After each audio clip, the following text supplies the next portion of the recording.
ചിലരെങ്കിലും മോമോസ് ആണെന്ന് തെറ്റിദ്ധരിക്കുന്ന ഒരു ഐറ്റമാണ് ഈ ഡംപ്ലിങ്സ്. നമ്മളിന്ന് ഉണ്ടാക്കിയത് മോമോസ് അല്ല, ഡംപ്ലിങ്സ് ആണ്. ഈ ഡംപ്ലിങ്സ് ഓർ മോമോസ് കാണുമ്പോഴേ എനിക്ക് രാജമാണിക ഫിലിമിലെ ഒരു ഡയലോഗാണ് ഓർമ്മ വരുന്നത്. നമ്മുടെ ഈ കൂട്ടുകാരൻ ഇൻ്റർനാഷണൽ റോമിംഗ് ആണെന്ന്. പറഞ്ഞത് ശരിയാണ്, ഇത് അങ്ങനെ ഒരു ഐറ്റമാണ്. Tibet, Nepal, China, Japan, Europe, India എന്നിവിടങ്ങളിലെല്ലാം ഈ മോമോസിൻ്റെ ടേസ്റ്റ് അഡാപ്റ്റ് ആയി കഴിഞ്ഞു. സെയിം റെസിപ്പി തന്നെയാണ്, കൺട്രി മാറുന്നതിനോടൊപ്പം ഫോൾഡിങ് സ്റ്റൈലും ഷേപ്പും ഒപ്പം പേരും മാറുന്നു. ഇതിൻ്റെ ഫോൾഡിങ് പാറ്റേൺ കൊണ്ട് തന്നെ ഇത് ഏത് കൺട്രി ആണെന്നും റീജിയൻ ആണെന്നും ഒക്കെ നമുക്ക് ഐഡൻറ്റിഫൈ ചെയ്യാൻ പറ്റും.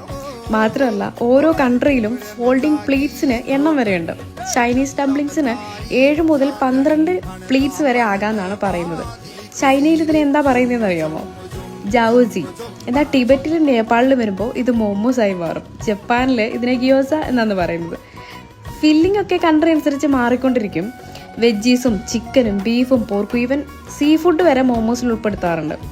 ഇന്ത്യയിലെ സിക്കിമിലും ഡാർജിലിംഗിലും ഒക്കെ ഇതൊരു പ്രധാനപ്പെട്ട സ്ട്രീറ്റ് ഫുഡാണ്. ഒരു ഇൻ്റർനാഷണൽ മൈഗ്രേഷൻ റൂട്ട് മാപ്പ് എടുത്തു കഴിഞ്ഞാൽ ലോകം മുഴുവൻ കറങ്ങിക്കിറങ്ങി ഇന്ന് കേരളത്തിലൊരു അടുക്കള വരെ എത്തി.